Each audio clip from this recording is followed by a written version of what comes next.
Et regardez ce que j'ai reçu du Final Fantasy 9, c'est Béatrix par Solar Studio, c'est de la custom statue, donc très limité et non officiel. On a une boîte qui est pas si, enfin elle paraît grosse comme ça, mais en fait ça va, j'ai l'habitude d'avoir largement pire, la fameuse rose, sa fameuse épée où il y aura une bonne surprise dessus.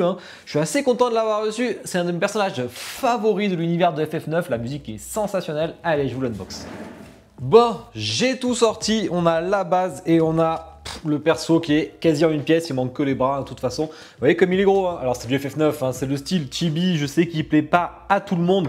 Moi je suis un méga fan, si vous aimez la fantasy, c'est un peu l'épisode qui revient un peu sur les histoires de fantasy un peu originales, un peu plus magiques, comparé au 7 qui est plus steampunk, le 6 qui commençait à l'être, le 8 qui est assez particulier aussi. Et donc on revient un peu aux origines, et franchement, malgré l'aspect chibi qui m'a en dégoûté plus d'un, je vous jure, c'est un des meilleurs jeux que j'ai fait de ma vie. Donc on a une base qui est très sympa avec la rose de Béatrix, donc ça correspond bien au personnage, le général. La petite base autour qui est sympa, c'est assez gros par contre, Même l'aspect carrelage est bien fait franchement. Par contre c'est un peu trop gros, alors bon c'est pas du niveau Jidan qui était carrément abusé, mais bon. Et on a une petite carte d'authenticité qui est plutôt sympa, mais on est sur un artwork un peu différent, type carte Triad là. Ça moi je la mets, c'est en métal, et je voulais voir le tirage, mais presque je suis obligé de poser le perso parce que, vous voyez c'est assez léger ça. Je peux pas trop poser le perso, j'ai peur que ça casse ce genre de truc. Je crois que le tirage, on est qu'à 115 exemplaires. Hop. 105 exemplaires, donc c'est vraiment pas beaucoup. Ce qui est déjà pas mal pour un perso comme Béatrix qui est secondaire dans le jeu. C'est pas... Putain. C'est pas un des persos qu'on peut jouer. Bon alors, la tenue est cool franchement. Il y a de la texture, il y a des effets un peu dessus de niveau peinture. Il y a la rose à l'arrière qui est aussi... qui est en volume, donc ça c'est cool franchement. Franchement j'aime bien, l'aspect cuir est bien fait, l'aspect métal de chaussures, bon rien de méchant, c'est comme dans le jeu. Le seul problème c'est les cheveux, moi je trouve que ça manque un peu de méchage et tout, bon ça correspond peut-être au style. C'est vrai que ça méritait un peu plus de détails sur les cheveux, je trouve, le visage lui ressemble totalement. Une grosse poitrine comme dans le jeu. On a, hop, pour mettre son épée, on le met à l'arrière, c'est aimanté, c'est balèze, franchement ça tient vraiment, regardez, c'est... bien aimanté, rien à dire là-dessus. On a les bras à mettre. Alors ce qui est dommage, c'est qu'on a les doigts qui sont collés entre l'index et le pouce. Ça mériterait d'être un peu plus détaillé. Hop, on la met. Voilà, c'est bien aimanté pour le coup. J'ai pas eu de soucis. J'ai déjà unbox en live sur Twitch. J'ai pas eu de soucis, donc ça fait plaisir. On y met la main et il ne reste plus qu'à mettre, ça va être très rapide comme unboxing, l'épée. L'épée, elle est lourde, elle est en métal et ça fait plaisir, du gros métal en plus parce qu'elle est assez épaisse.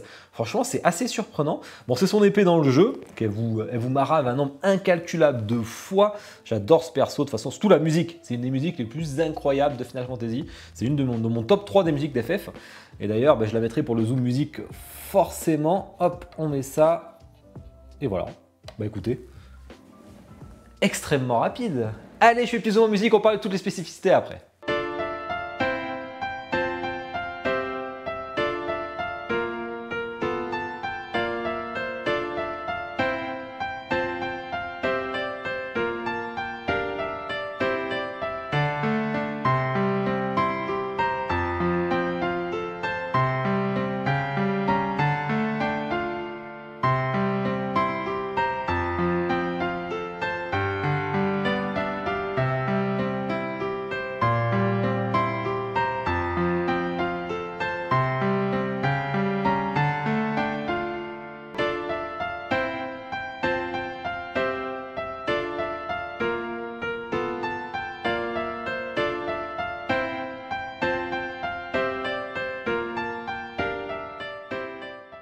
J'espère que le zoom musique vous a plu, donc Béatrix ou Beat, comme on l'appelle en français, c'est assez particulier, donc je préfère dire Béatrix parce que c'est très moche, Beat, mais bon, je crois qu'ils disent, ça se dit Beat, je crois, en français. On est sur du 1/4 en hauteur, avec l'épée, on est à 52,5 cm, ce qui est plutôt bien raisonnable.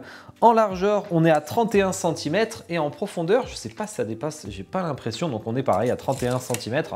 Donc bon, ça aurait été un petit 25 là-bas, j'aurais été assez content, mais bon, il peut pas trop là. Alors il a fallu faire la pause où elle est comme ça peut-être. C'est tout que je crois qu'ils y avaient pensé, mais je la trouve plutôt cool celle-ci. À voir comment j'arrive à la caler avec les autres.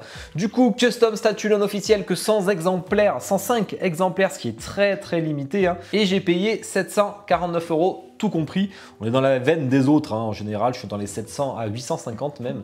Donc c'est assez cher, mais après sur ce genre de statut très limité et très custom, hein, finalement, parce qu'on ne peut pas l'acheter sur tous les sites. Hein. Donc du coup, c'est assez différent du non officiel qu'on voit d'habitude. Donc ce qui explique aussi les prix qui explosent, et c'est carrément la seule chance d'avoir Béatrix en résine. Hein. Je n'en aurai jamais d'autres. Ou alors j'ai vraiment un coup de bol incroyable, mais ça m'étonnerait qu'un autre studio s'y intéresse, donc merci à eux de s'y intéresser, ça fait vraiment plaisir, parce qu'on n'aurait jamais pu avoir ça. Bon, sur les points faibles, moi je dirais vraiment les cheveux, là, c'est dommage. Sinon, bon, à part les doigts qui sont collés, mais ça se voit, enfin celui-là ça se voit du coup, l'autre forcément on le voit pas, il est caché, donc c'est beaucoup moins grave. Au niveau des points forts, vraiment le tapis là avec la rose, c'est vraiment superbe, hein. Les bases custom, j'aime rarement, mais je trouve que Solar, maintenant ils arrivent à en faire des belles. Hein. Daga, j'avais bien aimé, Freya, j'étais un peu mitigé, et celle-ci vraiment, elle est cool. L'épée en métal, gros plus, je me rappelais même plus que c'était en métal honnêtement quand j'ai préco. Peut-être ça a été dit, je sais plus si ça a été dit ou pas, vous me direz en commentaire. Si ça n'a pas été dit, ben, excellente surprise, ça a été dit, ben, bravo, vous l'avez respecté, et ça fait plaisir. Ça fait un moment que je l'ai fait chier avec ce perso, parce que dès qu'ils ont commencé F9, j'ai dit putain, il faut Béatrix, absolument, Vivi et Béatrix, c'est mes deux persos préférés. Et ben écoutez, ils ont pas lâché le truc, et franchement ça fait plaisir. Maintenant, bon, il manque Stener et Echo. Alors Echo, je vais la prendre, Stener, je sais pas, ça va prendre de la place de ouf, donc j'hésite. Taras qui prendra de la place de ouf, donc je le prendrai pas non plus. Vous pouvez aller voir sur Instagram, je vous fais la photo de tout ce côte à côte. Maintenant j'ai quand même Jidan, Vivi, Daga, Freya, Béatrix, j'en ai quand même 5 d'FF9, je pensais ne jamais en avoir, donc je suis très content. Bon allez, je compte sur vous pour commenter la vidéo, pour me dire ce que vous en pensez, hein. Mettre un like, bien entendu, vous abonner si ce n'est pas déjà fait afin que la vidéo explose de plus en plus. Et je vous souhaite à tous une bonne journée, bonne soirée, ciao.